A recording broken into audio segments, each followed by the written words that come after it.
And welcome to Whiskey Politics. Dave Sussman here, your host and purveyor at Whiskey Politics. You can find me at davesussman.com. Don't forget, maybe you can find us at YouTube and subscribe. You can find us at ricochet.com and subscribe, and all of the platforms, including Apple Podcast and everywhere else across the internet.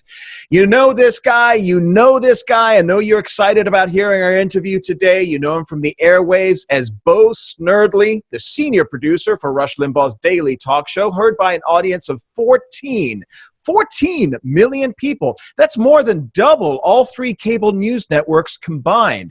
Bo's real name is James Golden, and he's now on a mission to make Black Americans Republican again. To talk about all this, I'm delighted to welcome James Golden to the show. Welcome. How are you? Well, I'm great, David. And Rush's numbers, our monthly audience, we're up to 30 million. 30. That's insane. I mean, we're talking, that's like 10% of the American population. Right, 30 million. It's incredible. And you know what's incredible? 30 years into the show, now 31 years, the show is still growing. It's still incredible. Growing. It's amazing. It's incredible. Well, listen, before we get started, a lot of our viewers are going to, they've been praying for Rush. I know he's keeping everything kind of close to the vest right now. He posted an update last week on his website saying he's continuing his treatment, and he's sitting behind the golden microphone, taking days off of treatment when he's getting too tired. From, as much as you can tell us from behind the scenes, how are things going with him? We're optimistic. We have to be optimistic. I mean, I think one of the worst days of my life was the day that Rush announced to us. He told us in the morning. And of course, he's amazing. And then he goes on and he does a show. We all knew the announcement was coming, but no one else you wouldn't have known it was a not an ordinary day. And of course, we were all devastated by the diagnosis, but we are very optimistic. And the days that Rush does come to work, which are most days, I mean, he's taking off very, very few days. He's upbeat. He's doing his show. He feels as good as he can while he's under treatment, which is really good. And so we're feeling cautiously very optimistic.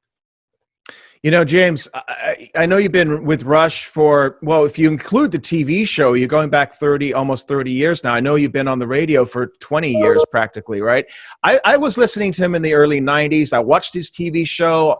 I read his books. His first two books really changed my mind on a lot of politics. And even I started reading Rush Revere to my youngest, a number of years ago when those came out. You're very close to him. Seeing Rush going through this, how are you doing? Thank you for asking that, because it was, and that's, look, I was devastated, we all were, but it's not just me. See, that's the thing. Our staff, we are a family. We've been together for decades now, all of us, I'll tell you, Kit Carson was our chief of staff, and it was 5 years to the day that we buried Kit that Rush made his announcement. And, it's been devastating, but it's been wonderful. And, I have time. I see him. I talk to him every day that he's in there. And so I'm feeling good because I have contact with him. And I just worry about our crew in New York that doesn't have a chance to see him and talk to him up close, how they're doing. But we all communicate, email and everything. But this is tough. This is a tough one. This was a tough one. But just seeing him there and seeing his fighting spirit makes everything, great. He's just such a wonderful guy. And I once in a while I kind of break down when talking about him, just because it's so emotional, but not because I'm not optimistic about his future. So, things are good. Okay. Well, listen, you've got a huge army of folks out there praying for him. They're praying for you. And, so many people, and I know you just said 30 million people. That's incredible to me. There's so many people that feel like that he and you are part of their daily lives. And so before we get into some of the other issues I want to talk about with you, you've been working with Rush for on the radio now. I think it's about 20 years or so. 30 years. It's 30 years, and that included the TV show back in the early 90s, right? I remember watching that. I came on with Rush when there were 56 stations, so it was at the beginning. Wow. It was at the beginning. And it's I the don't largest remember. syndicated network now in America, correct? That's right. That's right. That's incredible. Largest syndicated show. Russia's taken a lot of criticism over the years, even as recently as Trump's State of the Union, when he got he awarded the Medal of Freedom to Russia. But his harshest critics always seem to accuse him of things, and I listen to Rush, I don't hear this, but they accuse him of things like racism. And you've been featured in the program over the years, especially back when Obama became president. When he was in office, you were criticized by many on the left regarding racist remarks and things like this as well, which I never, ever heard. And I think anybody that listens to the show didn't hear it. But what was that criticism like for you? It's always been a source of uneasiness for me, because I know it's not true. And then how do you combat it? And by the way, that's one of the reasons I started the Super PAC this year, New Journey, because I'm just absolutely fed up with it. It's not just me. It's every conservative that actually speaks up.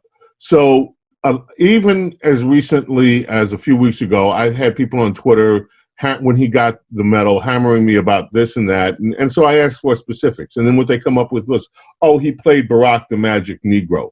Well, anyone that actually listened to that parody song would realize that the parody was about an article that was written by a Black reporter for the Los Angeles Times. We didn't make anything up. We took what was there and used it as material. Look, the left in America cannot win intellectual arguments. They cannot win ideological arguments. So you have to deal with these ad hominem attacks. You're a racist.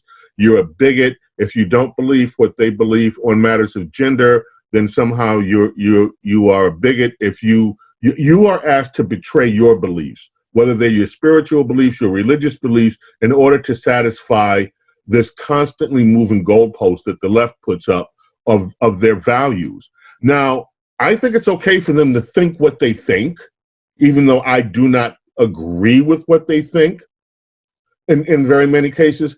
But to then infer that someone is a racist or a bigot because they don't believe what you believe, or over a legitimate disagreement about policy, is just unconscionable. But that's what the left has been doing for over 5 decades now. It's gotten to the point that people cannot speak about race honestly in America for fear that they are going to be accused of being called these horrid names. And so that's one of the reasons that I started the New Journey Super PAC with a lot of people. We want to grow up. We want to have your kids, David, and everyone else's kids grow up in a country where they are not called racist simply because they don't agree with something that someone on the opposite side of the political spectrum says. We want to be in a country where you can have policy disagreements, and where, by the way, you can also talk about the culture honestly.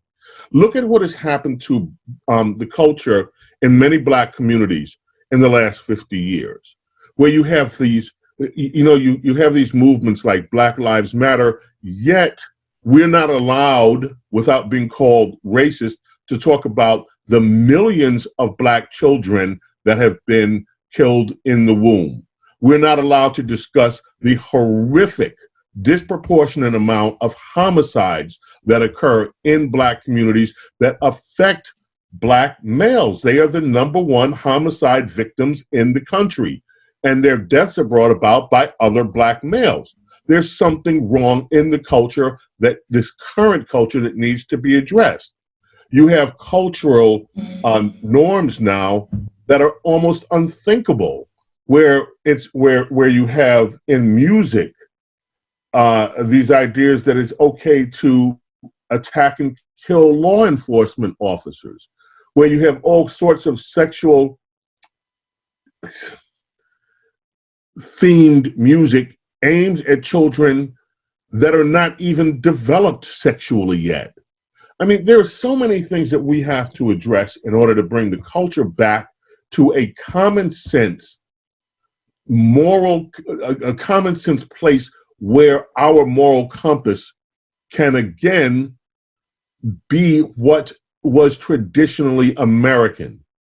And we have to be able to talk about these things without being accused of being bigots or racist. We got James Golden here. He is running a new PAC called newjourneypac.org, and with fellow Black conservatives. James, you are starting up this PAC to answer these issues that you just discussed. Tell us a little bit about the New Journey PAC, this political action committee that is essentially promoting conservative values among Black Americans. Yes, and all Americans, by the way, too. But we are focused on helping to elect Black conservatives. This cycle, we are focused on helping to reelect this president. You know, this president has done more for the Black communities than we've seen in a generation. We have the lowest, it's almost a mantra now. And people, it's said so often that people, I think, are beginning to ignore what it really means. But we have the lowest Black unemployment rate in American history. The same for Hispanic. We have more women working than at any point in history.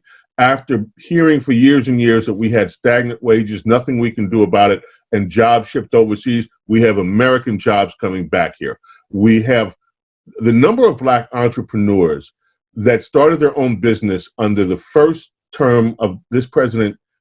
It's a 400% increase.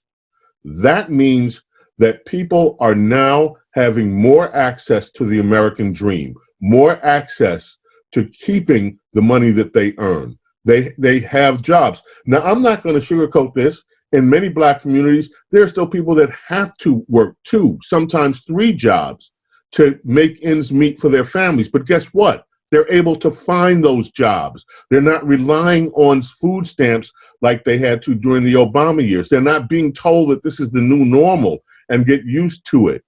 So this president has done so much for the well-being of the United States of America, which includes Black Americans, that he has earned the right to be reelected. And we're gonna, and that's what we're looking for. But longer term, Dave, let me tell you what we're trying to do with New Journey. We are going to open up engagement centers in every single blue city in America. That is our long-term goal. We're not going dark after the election cycle. What we want to do is demonstrate in these neighborhoods, like I grew up in, where the Republican Party abandoned in Queens, New York, that conservatives are not evil, bigoted people, that we are your neighbors, we're your fellow citizens, and we want everybody to succeed, to prosper, and to share in the American dream. So that's what we're about. I think that's commendable. You know, I just did a piece on the 1619 Project. The New York Times is putting out this revisionist garb of, that the slavery that started in 1619 has led to systemic racism today. And what it does, and I'm a father, it really bothers me, James, is that it's basically teaching kids that if you get knocked down, you don't have to get back up again because the system's stacked up against you, so you are a victim. Let me ask you about that, because I'm sure you're familiar with it. I know Rush has talked about it as well. How is that a good lesson for our kids today when everybody has dealt with challenges in their life, no matter what color you are?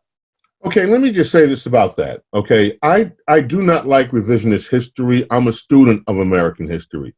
But I think sometimes conservatives, my fellow conservatives, kind of knee-jerk through some things. So let me just run by you from my family experience, okay? My beautiful, wonderful, who I adored great-grandmother was married to a slave, okay? So this was in my lifetime. This is not some practice that happened, hundreds of years ago, as people say. The last slaves died out in this country right before the World War II period started. That is fairly recent history. The effects of slavery are still with us. This was a horrid institution. It wasn't just the slavery that was practiced before, as we hear about in biblical times. Even in those times, families were allowed to stay together and people were allowed to keep their religion. This chattel slavery that America had, families were separated, people were separated from their entire history, their entire culture, their language, everything about them. So are the impacts still with us? Absolutely they are. However, that is not an excuse for failure. That is not an excuse because as you say, and you correctly say, everyone has challenges. And so it's up to us to actually achieve anyway. Now, here's what's distressing to me. We were on a path to achievement before the Great Society. Yep. The majority of Black families in America had two parents. Black Americans had the lowest abortion rates of any group in America. Those numbers are completely flipped. In the Black communities, education was revered as the pathway. Now you have a generation where kids are saying, well, I don't have to learn to speak English properly. I can just go on with whatever this nonsense that liberals call Ebonics. So we've had a cultural turnaround under liberalism that has impacted Black communities for their detriment. And those are the things that we want to address. But while I do oppose some of this revisionist history, I am still very much aware that the impacts of slavery are still felt in present day Black America. And I don't think that we should, and the institutional racism is still present. And we have, by the way, the Democrat Party to thanks for all of that. The Democrat Party are the people who institutionalize this bigotry in state and federal government. So I agree 100% everything you just stated. And the fact is that, yes, obviously the tragedy of slavery is something that is being taught, should be taught. We need civics in our classrooms. We need history in our classrooms. My issue with it is, taking to a further step of what you just stated, is that it isn't teaching the history of what the Civil War was fought for. It was the Republican Party that was created to upend and end slavery.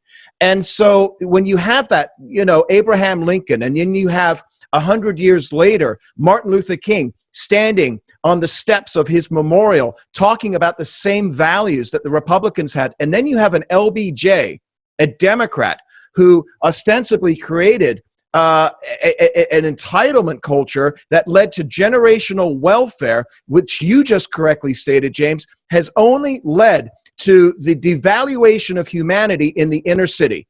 They're trapped in schools that don't work. They're on welfare, and they're incentivized to stay on welfare because if they go and get a job, they're going to lose it. All of these issues that you and I both know about, those are the things that I'm concerned are not being taught. And that if you are a Republican today, you still are a racist. And that's one of the issues I know that you're focused on with this new PAC. And in the intervening years that you talked about, and by the way, that was an excellent recap of American history. Now, in the intervening years, you left out something. Woodrow Wilson, who resegregated the federal government, Democrat. And Democrats still marched to the Woodrow Wilson Center in Washington full of homage for this guy. We left out the history of the FBI under Democrats and what they did to suppress Black leaders and Black voters. So yeah, we have a rich history. But what isn't being taught also is the fact that in America, for the first time, we had a self-correcting mechanism put to deal with what was politically impossible at the founding. It was politically impossible at the founding for us to correct these problems. So what the founders did was put a mechanism in place that allowed for that to happen. What do you say to those individuals that, I hate to use the word brainwash, but we have a lot of low information people out there. There's a lot of people that don't listen to your programs. They don't listen to shows like this. It's all about just fast food entertainment for them. They watch 3 minutes of news at night before they fall asleep. They hear Orange Man bad and Republicans are racist.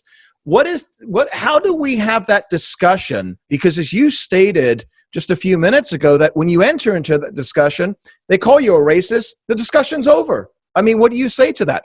What is it that you hope to achieve with this so that we can have a legitimate, in-depth discussion the way that you and I are having right now about real history? David, this is why what we're doing is with a long view in mind. When I say we are opening up engagement cities and there, you have to engage with people in order to change the narrative.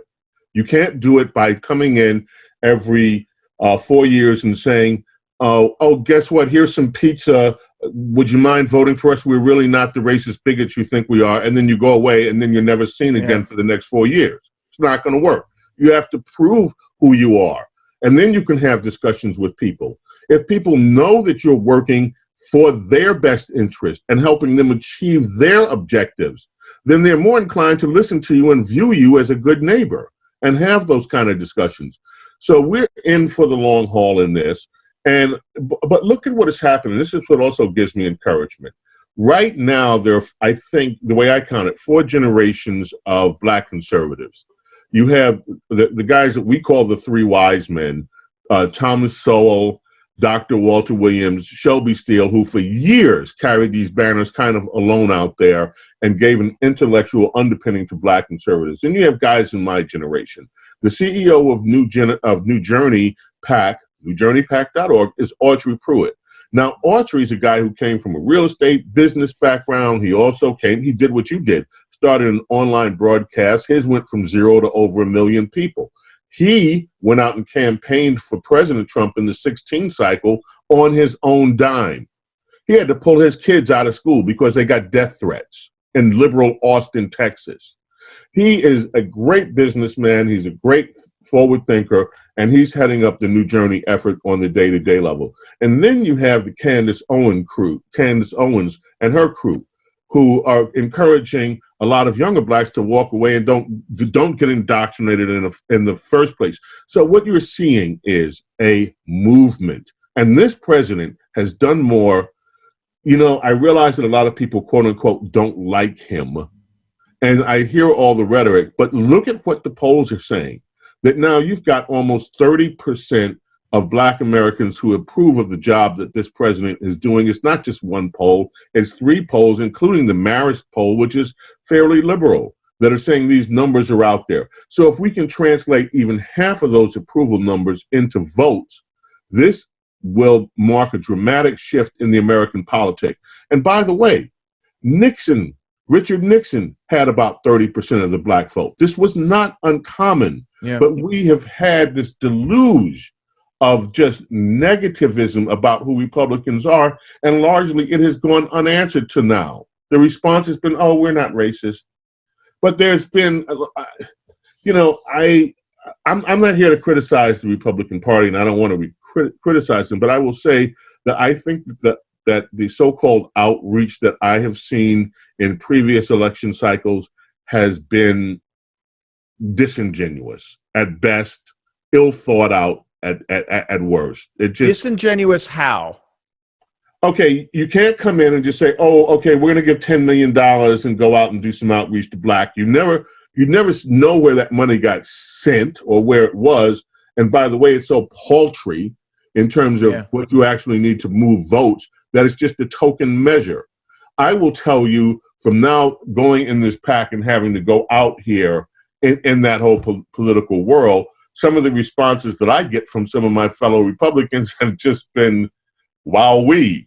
If you talk to every Black elected Republican, from Jennifer Carroll through the guys from J.C. Watts, every single one of them will tell you the same story about the treatment they got inside the party, which I don't want to go through. So I'm not, like I said, I'm not here to knock the party, but I'm saying, and that's fine with me. That's why we're here. We have to do this. We Black conservatives have to do this. If it means we have to do it without the support of a party apparatus, that's fine with me, because there are a lot of good-hearted, wonderful conservatives around this country who are supportive of expanding this party expanding this party. And by the way, we're just a small cog.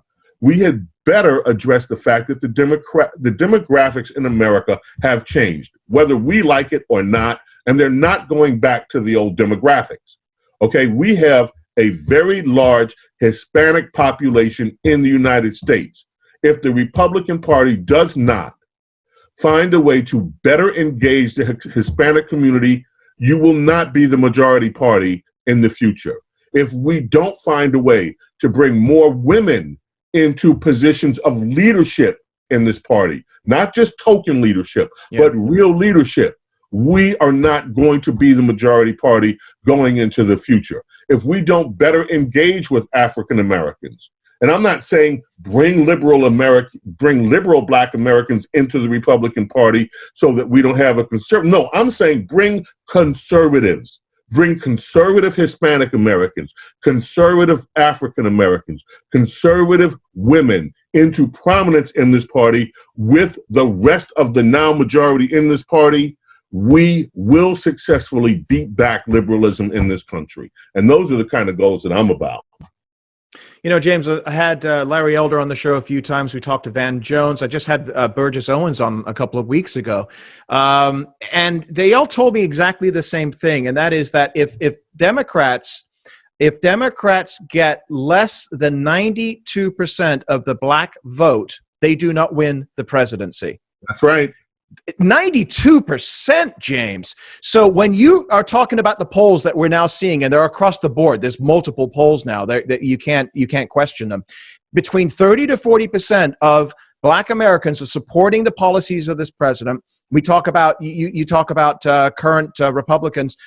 Tim Scott, for example, he's pushing in.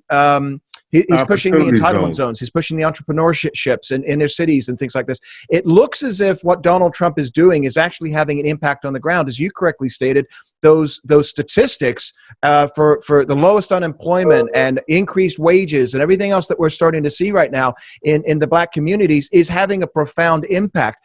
Do you truly believe that we are possibly at a turning point for the Republican Party in gaining back those black votes that have been lost over 50 years?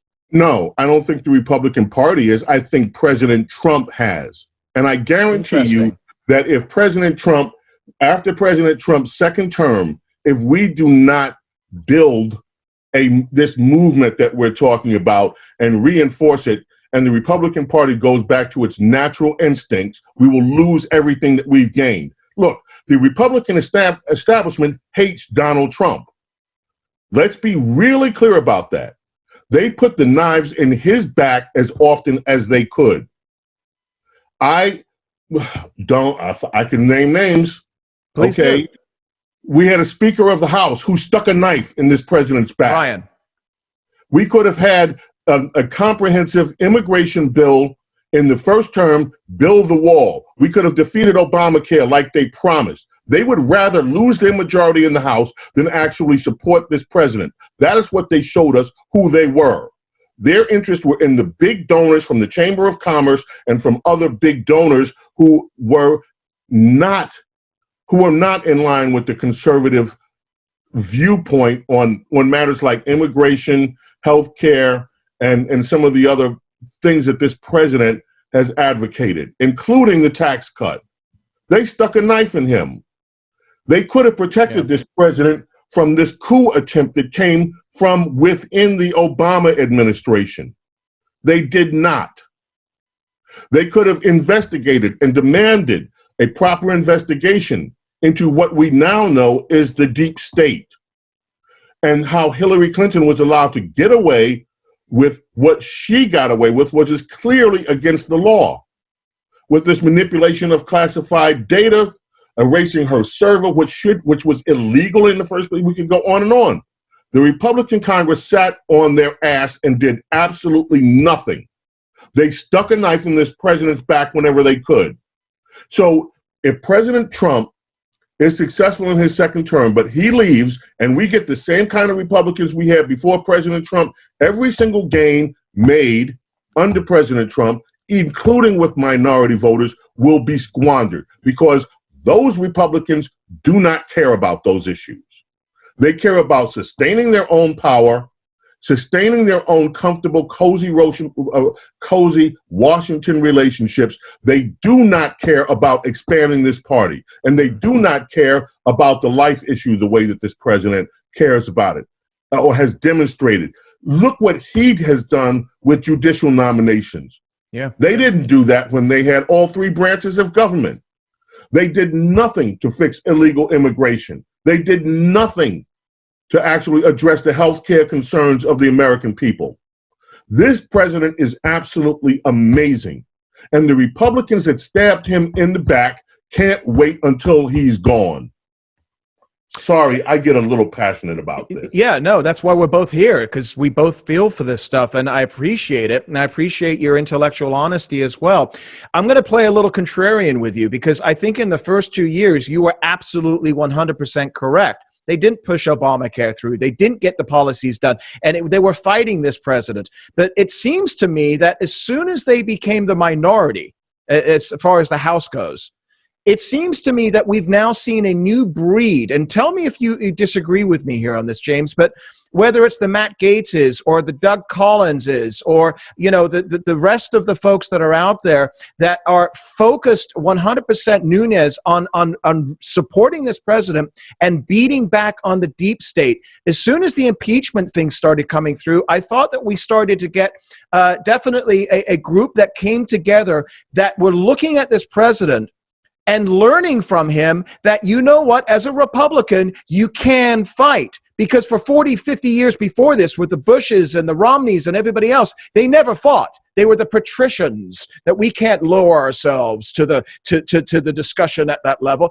And you saw that. And W. Bush was taking incoming on a daily basis, Code Pink and the like. Do you think we've got a new breed that has learned from Trump, and will they go forward and continue? I think that we do have a new breed in the House with some of them. But look at the Freedom Caucus only has 40 members. And so now some of these people you're talking about who belong to the Freedom Caucus, yeah, they took center stage during the impeachment trial. But the rest of them are still lurking back there, waiting for this president's term to be over. And they're going to reassert themselves. And they're going to become cozy with the same big interests that they were cozy with before, who want cheap labor across America, regardless of what it does to our cultural infrastructure. They are not going away, and they haven't gone away. And that's what I mean. If this president is elected, we conservatives have 4 years to actually try to make structural changes in Washington, D.C., so that we can continue down this path.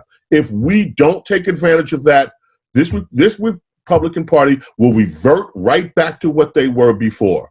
Now, look at this. Look at this.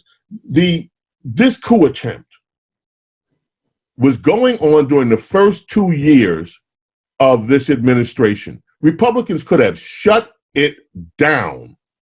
They did not. Yeah.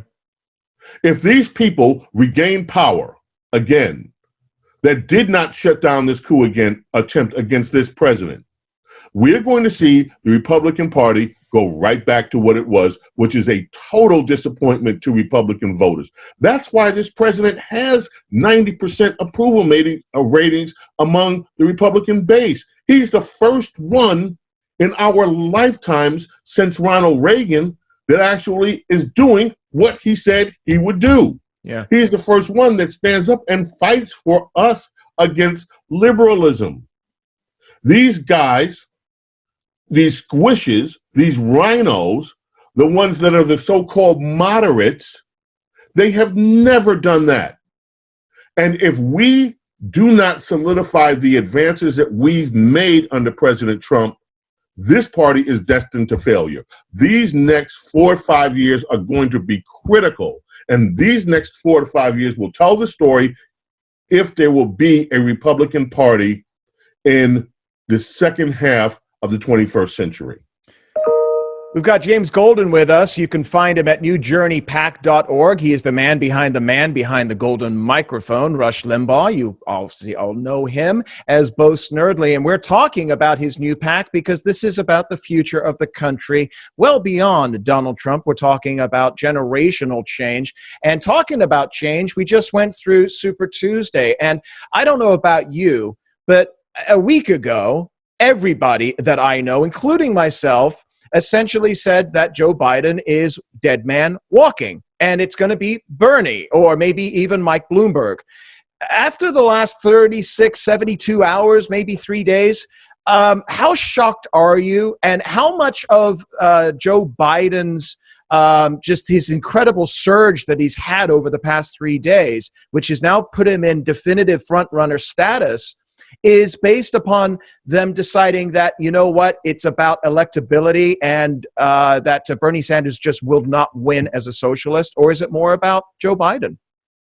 It's more about losing control of the House. Democrats understand that if they put Bernie Sanders at the top of the ticket, they are going to lose the down ballot. These 8, 9 battleground states where they picked up seats, almost 30 seats, all of that is going to be reversed. And the Republicans will have a trifecta under President Trump. And this time, there's no Paul Ryan to soften the blow. This time, Mitch McConnell is intent on, as he puts it, leaving no judicial vacancy behind. They are scared out of their minds at Bernie Sanders, not because of what Bernie Sanders represents ideologically, but by what it means to their down ballot. And that is why we've seen the resurgence, in my view, of Joe Biden. Now, they know they're going to lose with Joe Biden. Joe Biden is not going to win, but Joe Biden will stave off the wolves in some of these districts, and hopefully, for the Democrat thinking is, I believe, let them maintain control of the House. That's their best shot. And that's where I think this is all about. And I think they know with Biden that with Bernie Sanders, they would definitely not even have a shot at the Senate. They think with Biden at the top of the ticket, they can make a go if they have enough money and try to at least keep the Senate close, if not try to flip the Senate. It's interesting because the down ballot races are definitely something that the Democrats are petrified about. Something else they're petrified about, James, is that according to ABC News earlier today, the Super Tuesday states, they said that the 12 states that they had, there was one pattern that seemed to emerge with few exceptions, voter turnout is up. It's up massively. In some places, incredible record numbers for Republican candidates. And it is down for Democrat races, at least from 2008. That's got to be keeping up the DNC late at night. Thanks, Nancy. Thank you, Chuck. That impeachment thing that you did, yeah, that was great. Yeah, really, really great. And that's why I think you're seeing Republican enthusiasm. There are Republicans who've been sitting down watching what has transpired these past 3 years, this Russiagate scandal and this phony impeachment nonsense, and they cannot wait to get to the polls and re-elect their president.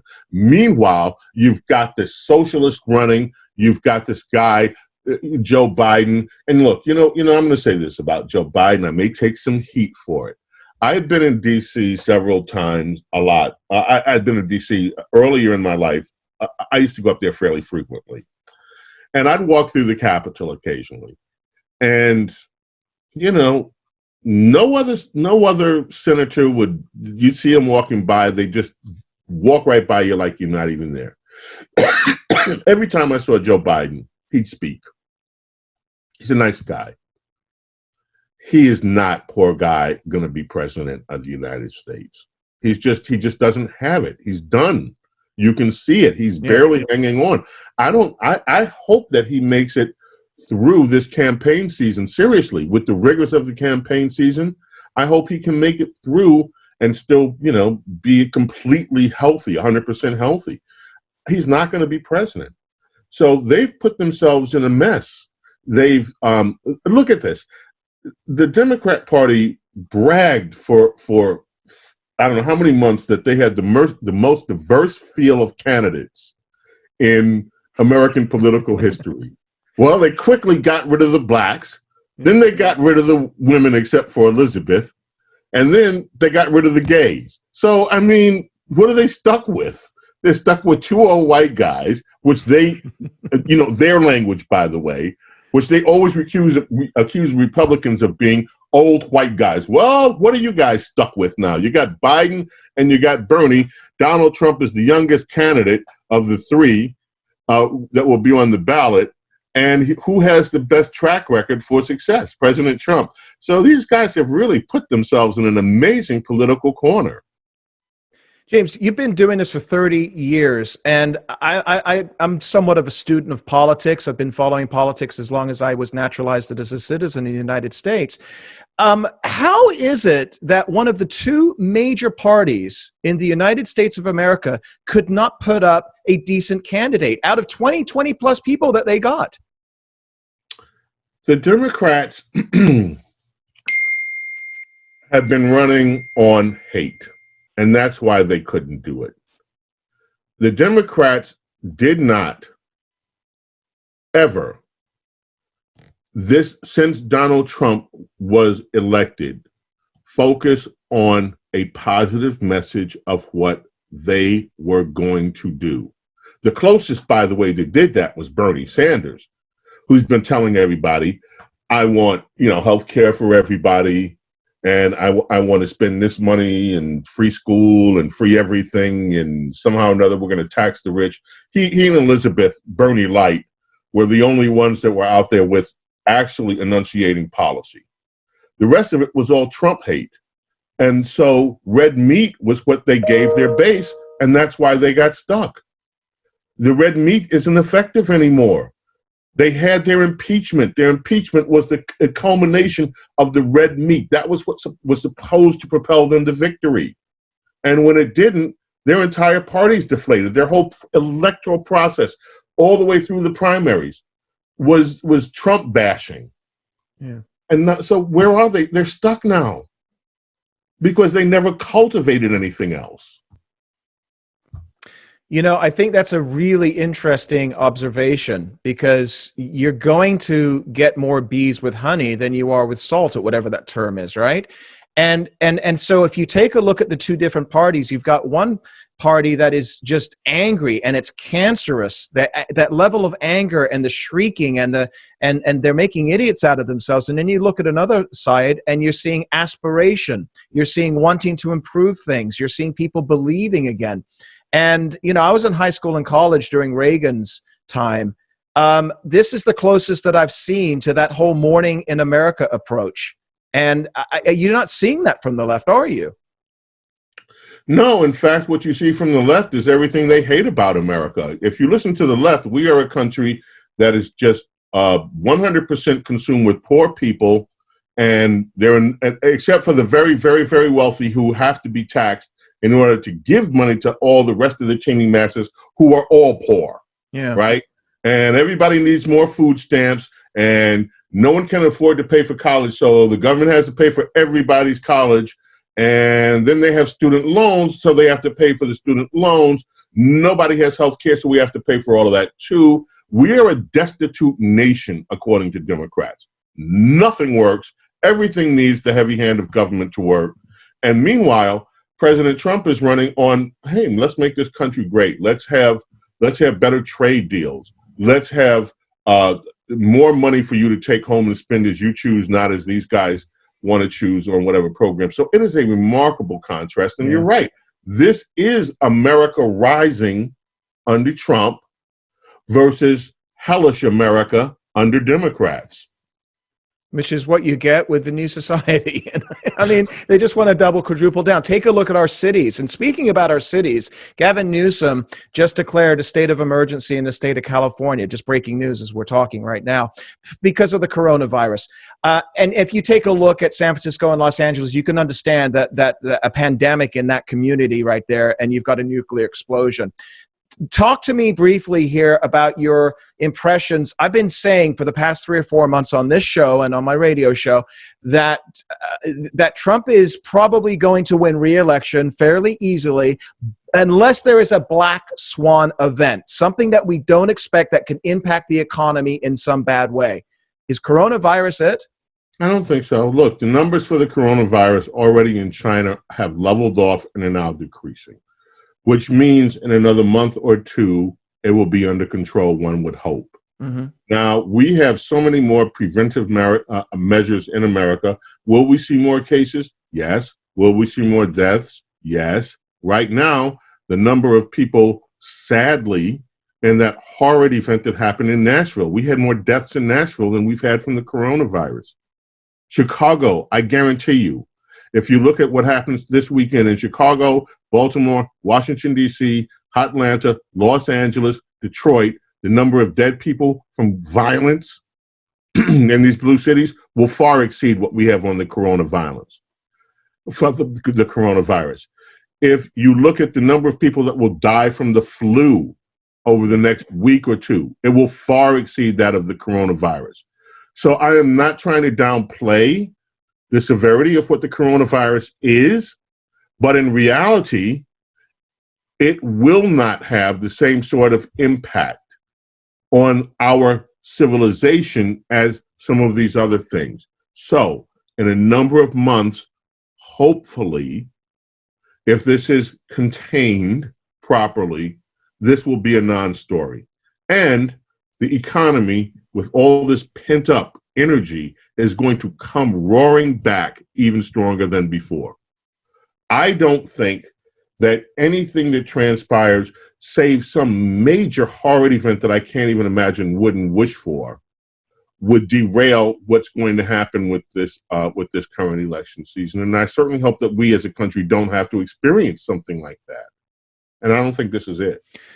You got to tell the folks in the media, because they're using this, and I think there's some desperate people that are producing stories that are scaring the bejeebies out of people. They're knocking down old ladies in Costco to get the last thing of water, as if the plague was about to hit. But Right. that leads me to my last question for you, James, and I greatly appreciate you taking the time. I know you're so busy with everything that you're involved with, but you're in the inner sanctum of the most successful radio show maybe ever in history, and there's been a lot of changes in the way that people consume information, whether it's radio, podcast, news, satellite, streaming, whatever it may be.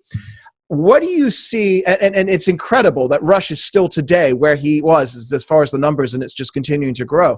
Where do you see that going in the next 5, 10, 20 years as far as the consumer and where they're going to be getting their news and folks like I'd Rush? like to pretend to be some really big visionary that had those kind of answers. I have no clue, because technology is moving so fast that what we imagine would be a standard for today will be gone in 5 years. I have a CD collection that I don't touch anymore because of streaming. I still have DVDs that are collecting dust that only a few years ago I was still purchasing. And I was one of the first people in streaming media, and I understood some of the implications there. Who knows where it's all going to go? We have more narrow casting now than ever before, people choosing the information that they want. I will tell you one thing that I think will emerge, re-emerge, if I was going to make a prediction. I think that there's so little real journalism that is taking place in America right now. And I mean, and I'm not saying left, right, none of that. I'm saying just pure good journalism that follows the basics of what a good journalist is. I think that has become extremely rare on the left and on the right. And I think that because of that, somebody will fill that vacuum. And that's going to be a big game changer in the way that news is delivered. So that's the one prediction I feel comfortable making. I also want to say one other thing before we leave. One of the most disturbing stories I've seen, we didn't touch on yet today, and that is that Chuck Schumer, the minority leader, has threatened Supreme Court justices with what sounded to me like threats of physical violence. Now, his office, of course, is walking that back, and they're saying, oh, you're misinterpreting. I don't know how you could misinterpret what he said. If you vote this way or that way, you're going to reap the whirlwinds. You will pay the price. This is unconscionable in America. Chuck Schumer should be forced to resign from office. Of course, he won't be, because Democrats get away with this sort of horrid behavior consistently.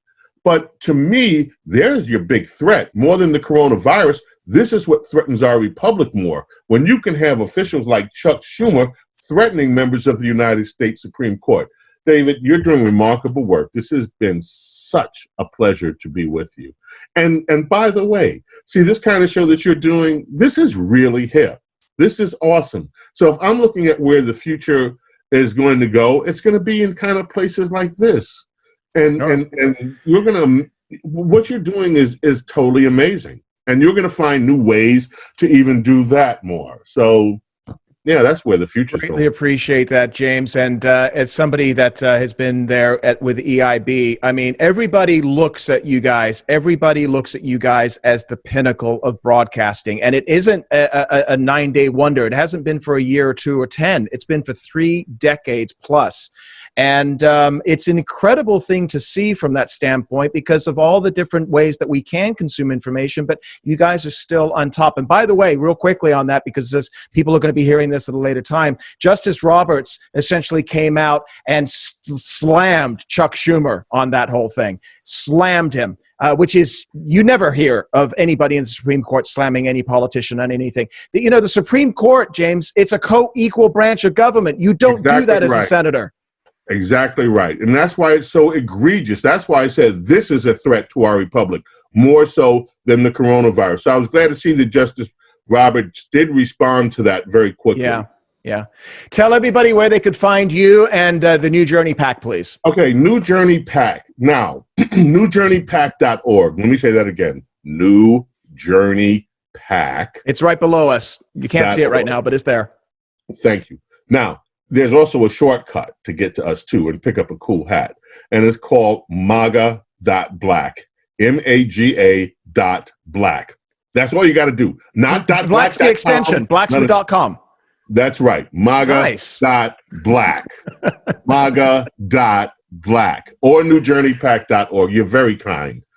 Absolutely. James Golden, Bo Snerdly, it's been an honor, a privilege, and thank you so much for taking the time on such a busy schedule, and would love to have you back on again down the road. And let's do it, for sure. Absolutely. Thanks so much. And then, folks, make sure that you subscribe to us over on YouTube, follow us over at Ricochet and everywhere else that we are platformed, and we'll be back again real soon. Dave Sussman signing off, and again, very special thanks to James Golden, Bo Snerdly. Cheers, everybody. Bye-bye.